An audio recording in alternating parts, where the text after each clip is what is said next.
আপনাদের মতো একজন মায়ের গর্ভে থেকে আমি আব্দুল মুমিন সিরাজীর জন্ম হয়েছে। ও মা, আল্লাহর রাসূল আপনাদের সম্মান দিয়েছেন, আল্লাহ তাবারাক ওয়া তাআলা আপনার সম্মান দিয়েছেন।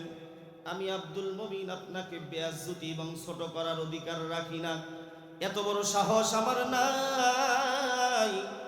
আল্লাহর রাসূল যে এত মর্যাদা এত সম্মান আপনাদের দিল, এমন একটা জাহিলি যুগ ছিল যেই যুগে নারীদেরকে শুধুমাত্র ভোগের বিলাস বানায় রেখেছিল।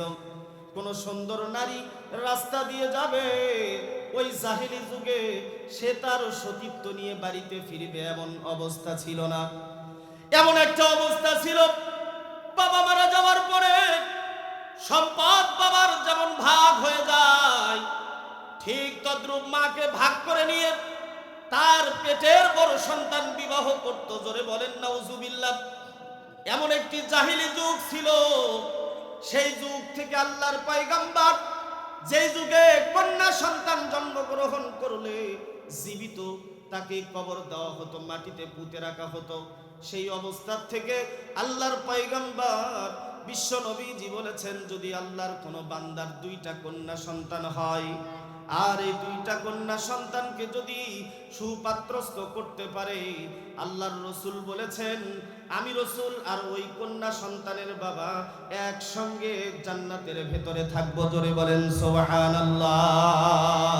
সাহাবারা জিজ্ঞাসা করেছেন, ইয়া রাসূলুল্লাহ, একসঙ্গে জান্নাতের ভিতরে থাকবেন বলে? হ্যাঁ।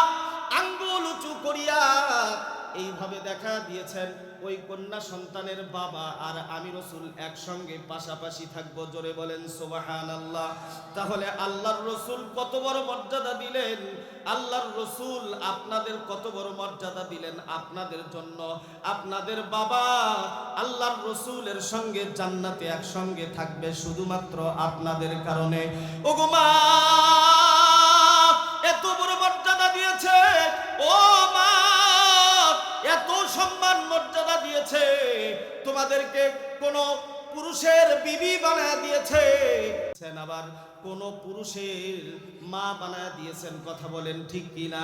যেই মায়ের পদতলে সন্তানের জান্নাত, চতুর্দিক থেকে দেখা গেলে দেখা যায় একমাত্র মা বোনদের মর্যাদা বেশি। কিন্তু বর্তমান সময়ে মা বোনেরা মনে মনে ভাবে ইসলাম আমাদেরকে যথাযোগ্য মর্যাদা দেয় নাই, তাই পর্দা ছেড়ে দিয়ে রাস্তাঘাটে চলাফেরা করে, নিজেই বোঝা নিজের উপরে টানিয়ে নেয়। তোমার আজকে রূপ ও যৌবন আছে, তোমার চেহারা সুন্দর আছে, চামড়াগুলি টাইট রয়েছে, তাই রূপ ও যৌবন দেখাইয়া চিপারি পোশাক পরিয়া রাস্তাঘাটে চলাফেরা করো। আজকে যারা তোমাকে ভোগের নজরে দেখতেছে, চতুর্দিক থেকে তুমি রাস্তা দিয়ে গেলে তোমার দিকে তাকায় থাকে, এই লোকগুলি একদিন তোমার দিকে তাকাবে না, তোমার থেকে মুখ ফিরায় নেবে। তুমি উলঙ্গ হয়ে রাস্তা দিয়ে হাঁটলেও কেউ তোমার দিকে তাকাবে না, যেদিন তোমার চামড়াটা ঢিল হয়ে যাবে। এমন একটা তোমার চেহারার ভেতরে লাবণ্যতা সৌন্দর্যতা থাকবে না, যেই পুরুষ তোমাকে বারবার তাকাইতো এক নজর দেখার জন্য, এই পুরুষেরাই তোমার কাছ থেকে মুখ ফিরায় নেবে। ওই দিন তোমার অবস্থা কেমন হবে? এই জন্য তোমাকে চিন্তা করতে হবে, যেহেতু আমাকে রবের কাছে যেতে হবে, হাসরের ময়দানে যেতে হবে, আল্লাহ তাবারক ওয়া তাআলার সামনে আমাকে দাঁড় হইতে হবে।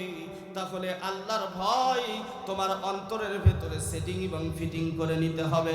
মুসলমান আল্লাহর বান্দা জোরে জোরে চিৎকার দিয়ে বলেন ঠিক কিনা?